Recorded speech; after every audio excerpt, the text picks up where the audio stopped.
최근 몇 주 동안 사도 바울의 사역과 그의 여정에 대해서 우리가 함께 살펴봤어요. 3차 전도 여행 이후에 밀레도를 거쳐서 예루살렘으로 향하는 사도 바울의 이야기죠. 지난주 내용을 기억하십니까? 가이사랴에서 빌립이라는 집사 집에 머물면서 또 아가보라는 선지자의 예언을 듣게 되죠. 주변에서는 예루살렘 가지 마십시오, 위험하다고 하지 않습니까? 어려움을 겪는다고 하지 않습니까? 안 갔으면 좋겠습니다. 극구 만류를 하지만 사도 바울은 기어코 가겠노라고 그렇게 다짐을 합니다. 왜 그토록 예루살렘에 가려고 했는가? 당시 어려워진 예루살렘 교회를 위해서 이방 교회들이 구제연금을 바울에게 모아줬어요. 그래서 그걸 전달해야 되는 거예요. 더구나 오순절 절기에 맞춰야 돼서 바울의 마음은 여러 가지로 지금 좀 급한 부분이 있었습니다. 그래서 우여곡절 끝에 결국에는 예루살렘에 도착하게 되죠. 자, 그 부분이 17절 18절에 이렇게 나와 있는데 같이 한번 읽겠습니다. 시작. 예루살렘에 이르니 형제들이 우리를 기꺼이 영접하거늘 그 이튿날 바울이 우리와 함께 야고보에로 들어가니 장로들도 다 있더라. 예루살렘에 이르니, 이르니라는 헬라어 원문 게노메논이라는 것은요, 신기하게도 대문자로 시작이 됩니다. 대문자로 시작이 돼요. 마침내 이르렀다. 이것이 어떤 마지막이 아니라 새로운 출발임을 암시하고 있는 거예요. 마치 책에 1부, 2부, 3부, 4부 뭐 이렇게 있으면 새로운 챕터가 시작이 되는 것처럼 여기에서 뭔가 새롭게 뭔가 펼쳐진다라는 거죠. 3차 전도행의 끝자락이긴 하지만 사실 더 큰 그림으로 볼 때는 초대교회 초반부에 예루살렘에서 시작된 복음이 사마리아와 유대와 또 땅끝을 향해서 가다가 다시 이제 예루살렘으로 다시 되돌아왔다는 그런 의미입니다. 뭔가 특별한 일들이 펼쳐질 것을 암시하는 그런 부분이기도 하죠. 여기에서 바울은요, 야고보와 예루살렘 교회 장로들을 만납니다. 여러분, 야고보는 누구입니까? 초대교회 리더죠. 예수님의 동생이에요. 사도행전 15장에 보면 예루살렘 공의회에서 아주 중요한 결론을 도출해냈던 그런 사람, 교회가 탄생이 되고 지금 한 20여 년 시간이 지난 어려운 가운데 핍박 속에서도 초대교회를 꿋꿋하게 지켜왔던 귀한 리더이기도 합니다. 우린 여기에서 만남의 중요성을 다시 한번 깨닫게 돼요. 만남의 중요성. 우리의 삶 속에 흘러가는 시간 속에서 수없이 많은 만남들이 있습니다. 그 만남은 마치 점처럼 이렇게 찍혀지지만 그 만남이 어떤 식으로 선으로 연결이 되는가? 여러분, 지난 한 주 동안 어떤 만남이 있으셨습니까? 특별한 만남이 있으셨나요? 뭔가 의미 있는 만남? 중요한 만남? 아니면 약간 후회가 되는 그런 만남도 혹시 있으셨는지 모르겠어요. 사도 바울의 입장에도 마찬가지입니다. 두렵고 떨리는 마음으로 예루살렘에 들어가는데 거기에서 어떤 만남이 펼쳐지게 될 것인가? 그 어려운 위기 상황 속에서 과연 도움을 줄 수 있는 누군가 있을까? 야고보가 있고 예루살렘 교회 여러 영적 리더들이 있겠죠. 그들을 통해서 뭔가 도움을 받을 수도 있겠다 싶지만 사실은 전혀 도움을 받지 못합니다. 결과적으로 별다른 도움을 받지 못해요. 오히려 전혀 기대하지 못했던, 기대하지 않았던 특별한 사람을 통해 바울은 목숨을 건지게 되고 위기를 탈출하게 되죠. 자, 그가 누구인지, 사건이 어떻게 펼쳐지는지 좀 더 자세히 살펴보겠습니다. 야고보는요, 바울을 염려합니다. 20절, 21절 같이 읽죠. 시작. 유대인 중에 믿는 자 수만 명이 있으니 율법의 열성을 가진 자라. 네가 이방에 있는 모든 유대인을 가르치되 모세를 배반하고 이들에게 할례를 행하지 말고 또 관습을 지키지 말라 한 다음을 그들이 들었도다. 자, 수많은 유대인들이 당신을 오해하고 있고 당신에게 지금 큰 불만과 반감을 갖고 있어. 즉, 바울이라는 자가 구약의 율법을 폐기하고 무시하고 엉뚱한 말을 하고 다닌다더라. 그들을 곧 이제 만날 텐데 이거 어떻게 하면 좋을까? 만나면 가만히 두지 않을 것 같은데 어떻게 하면 좋을까? 궁리를 하다가 그들이 해법을 제시합니다. 아, 이렇게 한번 합시다 라는 거예요. 그들의 대안이 무엇인가 하면 23절 24절입니다. 같이 읽죠. 시작.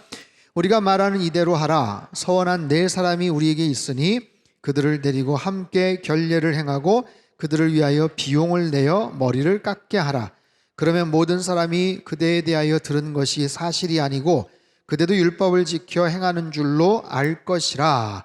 자, 바울이 구약의 율법을 무시하고 반대하고 관습도 할례도 지키지 않는다라고 그렇게 소문이 났으니 그게 아니라는 것을 드러내자, 오히려 소문을 내자. 즉 구약의 율법을 따라서 나실인으로 서원한 사람이 지금 4명이 있는데 이들의 서원이 지금 마지막 부분, 성전에서 희생 제사를 드리면 이제 끝이 나는데 바울 당신이 그 마지막 희생 제사의 모든 경비를 지불해 줘라.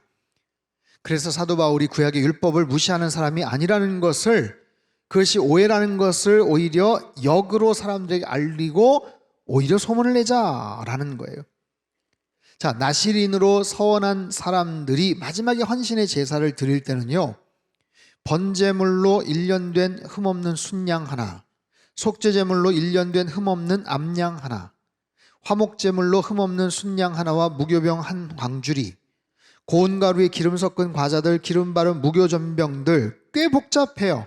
다양한 그 외의 소제물과 전제물들이 필요한데 거기에 따른 모든 경비를 사도 바울이 되는 거예요. 그러면서 그 결례에 적극적으로 동참했노라 라면 사람들의 오해가 풀리지 않겠느냐. 바울은 율법을 함부로 여기는 사람이 아니다. 오히려 어려운 사람들의 경비를 오히려 자기가 대신 지불해줬던 굉장히 경건한 그런 유대인이다. 그렇게 소문을 내자는 거예요.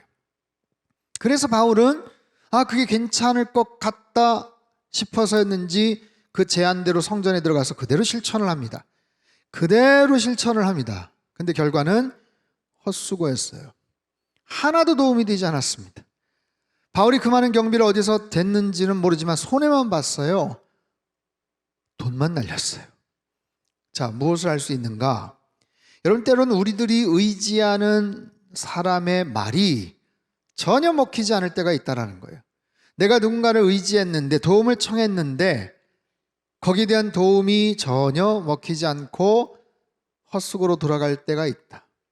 더군다나 인위적인 방법으로 풀려고 할 때 그것이 하나님께서 기뻐하시지 않을 수도 있다는 거예요.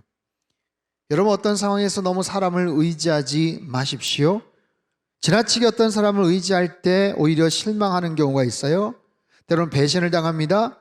마음 상합니다. 상처도 받습니다. 그리고 모든 해법은요, 자연스러워야 돼요. 그리고 하나님이 기뻐하시는 정직하고 순리적인 방법으로 이루어져야 돼요. 자, 결국 바울의 상황은 더 악화됩니다. 성전에서 바울을 만난 극렬한 유대인들이 바울을 비방합니다. 사람들을 선동합니다. 저 인간이 온 사방팔방에서 율법을 무시하고 이상한 가르침을 전파했다라며 비난하는 거예요. 결정적으로 바울이 한 이방인을 유대인 성전에 데리고 들어갔다. 거짓 증언까지 하며 선동을 합니다. 여러분, 그들의 공격은요, 바울을 향한 그들의 공격은 크게 2가지인데 첫 번째는 바울이 율법을 무시한다. 두 번째는 성전을 더럽힌다는 거예요. 여러분, 2가지는 굉장히 심각한 문제입니다. 율법을 무시한다. 그것도 문제지만 특별히 성전을 더럽힌다. 바울이 성전을 더럽힌다. 이건 뭐냐면 당시 유대인의 규정에는 이방인들은 누구든지 성전 안에 들어갈 수 없어요. 유대인의 뜰조차도 못 들어갑니다. 그래서 이방인들은 이방인의 뜰이 있어요. 이방인의 뜰, 먼 발치에 성전을 바라봐야 돼요. 그리고 이방인과 유대인의 뜰 사이에는 1.4m 높이의 칸막이로 된 벽이 있었습니다. 그리고 거기에는요, 어떤 이방인, 어떤 외국인도 이 선을 넘어서면 안 된다. 이 경계선을 넘어서면 안 된다. 누구든지 넘어서다가 누구든지 들어오다가 걸려 잡히면 죽임을 당할 것이다. 그리고 그 책임은 전적인 그 사람의 몫이다. 아주 무서운 경고문이 붙여져 있었어요. 여기는 예외가 없습니다. 로마 정부도 그것을 어떻게 할 수가 없었어요. 심지어 로마인도 거기에 건너갔다가는 죽임을 당하는 거예요. 누가 건져낼 수가 없는 굉장히 중요한 심각한, 그런데 그 법을 바울이 어겼다. 에베소에 있는 드로비모라는 사람을 데리고 그곳에 들어가는 것을 누가 봤다더라 하면서 헛소문을 퍼뜨리는 거예요. 그렇게 바울을 몰아갑니다. 그러자 사람들이 흥분을 하는 거예요. 그 인간 내버려둬서는 안 되겠네 하면서 달려들어서 바울을 붙잡습니다. 30절 말씀 같이 읽죠. 시작. 온 성이 소동하여 백성이 달려와 모여 잡아 성전 밖으로 끌고 나가니 문들이 곧 닫히더라. 여러분, 얼마나 위험한 상황입니까? 바울을 붙잡아서 성전 밖으로 끌고 나가는 거예요. 왜요? 혼내주려는 게 아닙니다. 죽이려고 가는 거예요. 광분한 그들이 바울을 죽이려고 합니다. 그 절체절명의 순간, 그 위기의 순간 바울을 살려준 사람이 있었는데, 그 사람이 누구냐면 오늘 설교의 제목, 주인공인 천부장 루시아입니다. 31절 32절을 같이 읽죠. 시작. 그들이 그를 죽이려 할 때에 온 예루살렘이 요란하다는 소문이 군대 천부장에게 들리매 그가 급히 군인들과 백부장들을 거느리고 달려 내려가니 그들이 천부장과 군인들을 보고 바울 치기를 그치는지라. 그들이 바울을 죽이려 할 때에, 다급하죠? 위험한 상황이죠? 근데 천부장의 모습을 보고 군대를 보면서 그들이 바울 치기를 그쳤다. 바울을 때리는 것을 그쳤다. 이게 현재 분사형인데 바울을 계속해서 때리고 있었어요. 계속해서 구타행위가 계속되었는데 천부장의 모습을 보고 그나마 그것이 스탑된 거예요. 바깥에서 요란한 소문이, 요란한 소동이 벌어질 때 그것이 군대 천부장에게 들립니다. 천부장이 그 소리를 듣고 급하게 현장으로 달려내려갔어요. 야, 바깥에 뭐가 이렇게 시끄러워? 뭐 사고가 있어? 뭐 하는 거야? 왜 이렇게 시끄러워? 가서 좀 알아봐. 그리고 보고해. 그러지 않았습니다. 그 소동을 듣자마자 천부장이 본인이 직접 백부장들과 군사들을 데리고 급히 달려 내려갔다라는 거예요. 아주 신속하게 움직였어요. 가서 보니 바울이 지금 두들겨 맞고 있는 거예요. 만약에 천부장이 아니었으면 바울은 스데반처럼 죽었을 겁니다. 끌려 나갔을 거예요.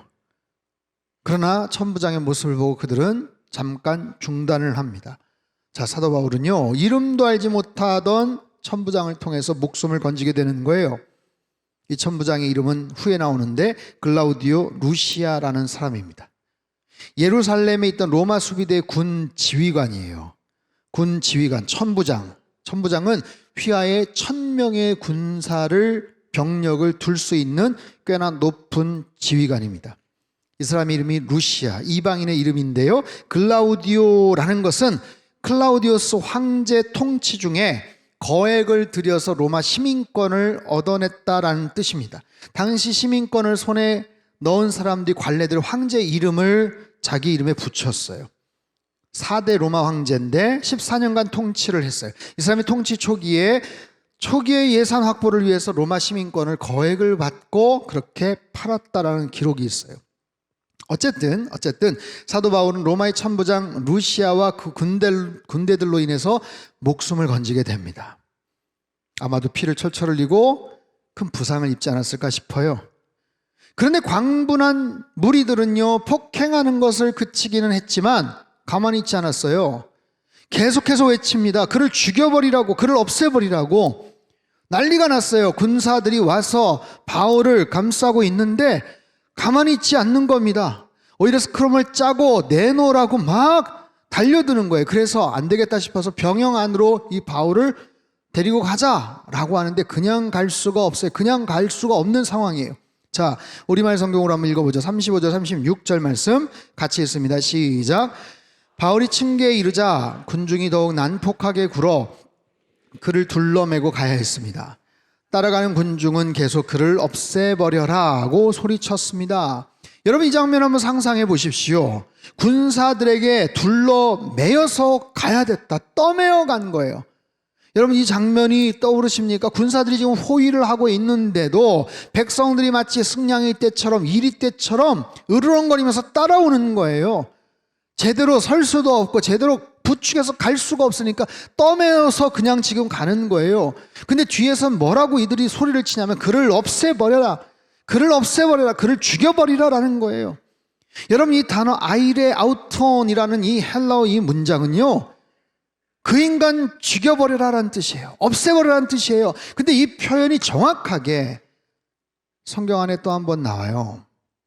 그 장면이 어디냐면 본디오 빌라도가 예수님을 놓아주려고 할 때 군중들이 외칩니다. 아이레 아우톤, 그를 죽여버려라.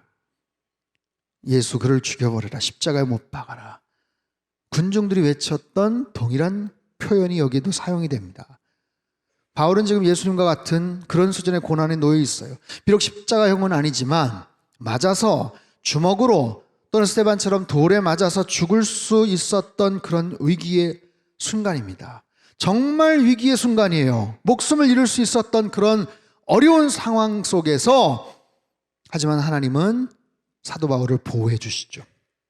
지켜주셔요. 누구를 통해서? 천부장 루시아를 통해서. 바울의 인생 가운데 정말 절박하고 어려운 위험한 그런 순간 전혀 알지 못했던 천부장을 통해서 하나님은 사도 바울을 살려주십니다. 천부장 글라우디오 루시아. 여러분 이 사람의 이름을 꼭 기억하십시오. 제가 일부러 오늘 설교 제목도 그렇게 잡았어요. 사도 바울 천부장 루시아를 만나다. 사도행전에 수많은 사람들이 소개가 됩니다. 바울 사도가 많은 사람들을 만나죠. 아나니아, 바나바, 디모데, 의사 누가, 여러 사람들, 브리스길라, 아굴라 부부를 만나요. 그런데 여러분 이 루시아라는 사람의 이름을 별로 우리가 기억하기가 어렵습니다. 잘 몰라요. 그런데 이 루시아를 통해서 그는 목숨을 건집니다. 그리고 나중에는 로마까지 가게 되는 발판이 돼요. 고마운 사람이죠. 은인이죠. 여러분 루시아의 행동을 한번 보세요. 바울의 목숨을 건져줄 뿐만 아니라 여러 가지 도움을 줍니다. 바울은요 그의 허락과 도움을 받아서 그 다음 장 22장에 보면 많은 사람들 앞에서 자신의 회심 이야기를 전달하게 됩니다. 후에는요 루시아가 바울이 로마 시민권자라는 것을 깨닫게 돼요. 알게 됩니다. 그 전에 몰랐어요. 로마 시민권자임을 깨닫고 더 큰 책임감 속에서 그를 여러 가지 모습으로 도와줘요. 23장에 가면 대제사장까지 있는 사내들인 공의회에서 바울이 말씀을 전할 수 있도록 기회를 줍니다. 이후에 사도 바울을 죽이려고 하는 아주 구체적인 살해 계획을 입수했던 천부장이 아무래도 이곳 예루살렘이 위험하다. 여기 있다가는 어떤 일이 벌어질지 모른다 싶어서 사도 바울을 가이사랴 총독부가 있는 곳으로 이송을 시킵니다. 100km가 떨어져 있는 곳이에요. 천부장 루시아는 가이사랴에 있는 총독 벨릭스에게 직접 편지를 쓰고 바울을 보호하기 위해서 군사를 딸려 보냅니다. 자, 23장 22절에서 29절까지 한번 천천히 한번 같이 읽겠습니다. 시작. 이에 천부장이 경계하되 이를 내게 알렸다고 아무에게도 이르지 말라 하고 백부장 둘을 불러 이르되 밤 제3시에 가이사랴까지 갈 보병 200명과 기병 70명과 창병 200명을 준비하라 하고 또 바울을 태워 총독 벨릭스에게로 무사히 보내기 위하여 짐승을 준비하라 명하며 또 이 아래와 같이 편지하니 일렀으되 글라우디오 루시아는 총독 벨릭스 각하께 문안하나이다. 이 사람이 유대인들에게 잡혀 죽게 된 것을 내가 로마 사람인 줄 들어 알고 군대를 거느리고 가서 구원하였다가 유대인들이 무슨 일로 그를 고발하는지 알고자 하여 그들의 공회로 데리고 내려갔더니 고발하는 것이 그들의 율법 문제에 관한 것뿐이요 한 가지도 죽이거나 결박할 사유가 없음을 발견하였나이다. 천부장이 바울을 총독인 벨릭스에게 보냅니다. 가이사랴까지 보냅니다. 당연히 로마 시민권자이기 때문에 보호해야 될 책임이 있다고는 하지만 여러분 그를 호위해서 보내는 병력의 숫자를 한번 보세요. 보병이 200명입니다. 기병이 70명입니다. 창을 든 군사가 200명입니다. 무려 470명입니다. 470명이 어디 전쟁터에 참전을 합니까? 그 많은 인원을 바울 사도 한 명을 보호하기 위해서 같이 데리고 가는 거예요. 호위해서 가는 거예요. 여러분 천부장은 1000명의 부하를 둘 수 있다고 했죠. 그 중에 절반 가까운 병력을 오직 사도 바울 한 사람을 안전하게 보호하기 위해서 무려 100km나 떨어진 가이사랴 총독부로 지금 호위를 해서 보내고 있어요. 한번 생각을 해보세요. 여러분 100km를 470명이 걸어가야 됩니다. 얼마나 걸릴까요? 4일에서 5일 그 이상 걸릴지도 모르겠죠. 여러분 그 많은 병력이 그러면 어디에서 숙식을 해결해야 될 거 아니에요. 밥을 먹어야 될 거 아니에요. 잠을 자야 될 거 아니에요. 얼마나 번거로운 일이고 거기에 들어가는 경비 그 비용은 또 얼마나 대단히 많이 들겠냐고요. 이해가 잘 되지를 않죠. 너무나도 과한 거 아니겠어요. 한 4-5명만 그냥 옆에서 호위해서 그렇게 데려갈 수도 있을 텐데 470명이나 되는 엄청난 병력을 동원을 해서 사도 바울을 안전하게 총독부가 있는 가이사랴로 보내는 거예요. 그리고 사도 바울은 그곳에서 대제사장 앞에서 증언할 기회가 생겨요. 총독 앞에서 복음을 전할 기회가 생겨요. 그리고 이후에는요, 로마에까지 보내지게 되는 겁니다. 여러분, 이건 시나리오에 있던 게 아니에요. 상상할 수 없었던, 예측할 수 없었던 일입니다. 그런데 이 모든 것이 가능했던 이유는 천부장 루시아의 결정적인 역할 때문이에요. 자, 사랑하는 성도 여러분, 우리가 이 본문의 이야기를 통해서 얻을 수 있는 교훈은 무엇인가? 하나님은 바울에게 또 다른 주변의 사람들에게 예루살렘에 가면 환난이 기다릴 것이다라고 말씀하셨어요. 그럼에도 바울은 순종을 합니다. 만류에도 불구하고 예루살렘으로 결국 갑니다. 무서운 환난이 있었고 폭도들의 공격과 폭행이 있었어요. 하마터면 죽을 뻔했어요. 누구도 도와줄 수가 없는 상황입니다. 그런데 하나님은 사도 바울을 보호해 줄 수 있는 딱 한 사람, 아주 영향력 있는 한 사람을 미리 예비해 두셨다라는 거예요. 그 사람은 야고보가 아니었어요. 다른 교회 리더들이 아니었습니다. 전혀 상관없을 것 같은 천부장 루시아. 그저 자신의 역할에 충실했던, 정직하고 책임감 있던 로마의 군인입니다. 바울과 아무런 연결고리가 없어요. 그 천부장 루시아를 통해서 바울은 목숨을 건질 수가 있었고 470명의 든든한 호위 속에서 가이사라로 가고 그리고 결국에는 마침내 로마까지 나아가더라는 거예요. 여러분, 하나님은 우리의 삶 속에 놀라운 계획들을 갖고 계셔요. 우리가 상상할 수 없는, 우리가 만날 수 없을 것 같은 사람들을 통해서 놀라운 일들을 하나님께서는 이루시더라라는 거예요. 여러분, 하나님께서 만들어 가시는 그 만남에 대해서 여러분 기대하시고 사모하시기를 바랍니다. 어떤 만남은요, 내가 만나고 싶다고 만날 수 있는 만남이 아니에요. 그런데 누군가의 마음을 열어주시고 그 사람의 행동을 움직여 주셔서 결정적으로 이렇게 도움을 받게 하시고 그 과정을 통해서 하나님의 역사를 써내려 가시더라라는 거예요. 여러분에게도 혹시 천부장 루시아 같은 그 만남과 같은 특별한 그런 만남이 혹시 필요한 분들이 계십니까? 어떤 특별한 위기, 재정적인 어려움, 갑작스러운 관계적인 문제, 여러 가지 갈등들, 가정 안에 서 있는, 아니면 우리 자녀와의 관계 속에서 여러 가지 복잡하고 얽혀있는 그런 상황 속에서 누군가에게 도움을 받고자 하는데 막상 떠오르지가 않아요. 누구에게 요청을 하고 누구에게 전화를 걸어야 될지 생각이 안 나요. 아, 그 사람한테 도움을 청하면 되겠구나 싶지만 오늘 본문의 야고보와 같은 모습으로 뭔가 나름대로 액션을 취했지만 별다른 도움이 안 될 수도 있더라는 거예요. 그 속에서 전혀 예기치 않았지만 하나님께서 숨겨져 있었던 천부장 루시아와 같은 그런 사람과의 만남을 하나님께서 예비해 두셔서 나의 삶을 가장 선한 길로 이끌어 주신다면 여러분, 그것은 얼마나 축복된 만남이겠어요. 제가 이 말씀을 준비하면서 갑작스럽게 떠오르는 한 가지 장면이 있었습니다. 지난 2월 라오스와 미얀마 선교지를 갔었죠. 라오스에서 화요일날 오후에 수도 비엔티안으로 이동을 합니다. 그리고 그곳에서 비행기를 타고 미얀마로 가야 되는데 라오스와 미얀마가 바로 옆 나라인데도 불구하고 직항이 없어요. 그러다 보니까 일단 태국으로 갑니다. 태국의 방콕에 가서 거기서 비행기를 갈아타야 되는 거예요. 방콕 도착 시간이 저녁 8시입니다. 근데 미얀마 출발하는 비행기는 9시예요. 8시에 도착해서 비행기 갈아타고 9시에 간다. 시간상 뭐 가능하겠구나 라고 생각을 했는데 전혀 가능하지 않습니다. 방콕 공항이 엄청 큽니다. 엄청 넓습니다.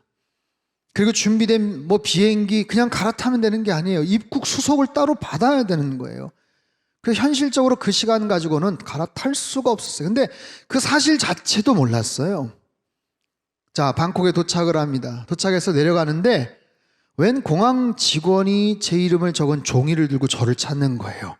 기다리고 있어요. 그러면서 빨리 타라는 거예요. 의전용 카니발 같은 차에 태우는 거예요. 빨리 타라고. 야, 이거 어디지? 뭐 어디 납치되는 거 아니야? 막 걱정이 됐어요. 타라고 해서 일단 탔습니다. 근데 알고 봤더니 항공사에서 시간이 부족할 것을 알고 특별 서비스를 해주는 거예요. 와. 그 넓은 태국 공항에서 정확하게 가야 될 그 게이트까지 자동차로 안내를 해줬습니다. 그리고 내려서 그쪽으로 가면 됩니다 라고 빠이빠이 한 게 아니라 그 공항 직원은 앞장을 서면서 따라오라고 안내를 해줬어요. 그 길도 굉장히 복잡합니다. 꼬불꼬불한 길들을, 통로들을, 수많은 사람들을 헤치고 결국 미얀마 입국 심사장까지 갑니다. 그래서 거기서 되도록 신속하게 진행이 될 수 있도록 안내도 해주고, 그래서 입국 심사를 무사히 마칠 수가 있었어요. 그리고 가지고 있는 짐을 다시 검사한 후에 심사장을 통과할 수가 있었습니다. 그때까지 공항 직원은 먼 발치에서 바라보고 있었어요. 유리로 된 통로 바깥에서 우리를 보고 있었고, 늦지 않게 안전하게 미얀마 비행기 타는 그 게이트로 가는 그 모습을 보고 직원은 사라졌습니다. 고맙다는 말도 못했어요. 누군지 몰라요. 이름도 몰라요. 성도 몰라요. 생각해보면 그때 비행기 놓쳤으면 태국에서 하루 묵어야만 했고, 그렇다면 그 다음날 아침에 미얀마 MCS 신학교에 있었던 졸업식에 하마터면 못 갈 뻔했던 아찔한 순간이었습니다. 적어도 그때 그 공항 직원은 우리 팀에게 있어서 천부장 루시아와도 같은 너무나도 소중한, 너무나도 귀한 분이었어요. 사랑하는 성도 여러분, 이처럼 우리는 살아가면서 특별한 도움이 필요할 때가 있어요. 바울과 아무런 연결고리가 없어 친인척 관계도 아닙니다. 그런데 이 천부장 루시아는 오히려 야고보나 다른 교회 리더들 아무런 도움을 주지 못했지만 결정적인 상황에서 아주 중요한 도움을 사도 바울에게 줍니다. 여러분, 그런 천부장 루시아 같은 사람을 하나님께서는 우리 인생 이곳저곳에 준비시켜 주시고 우리에게 꼭 필요한 도움을 줄 수 있도록 만남을 허락해 주시는 하나님이신 줄로 믿습니다. 그렇기 때문에 여러분, 기도하시고 하나님의 뜻에 순종하십시오. 성령님의 뜻에 순종하십시오.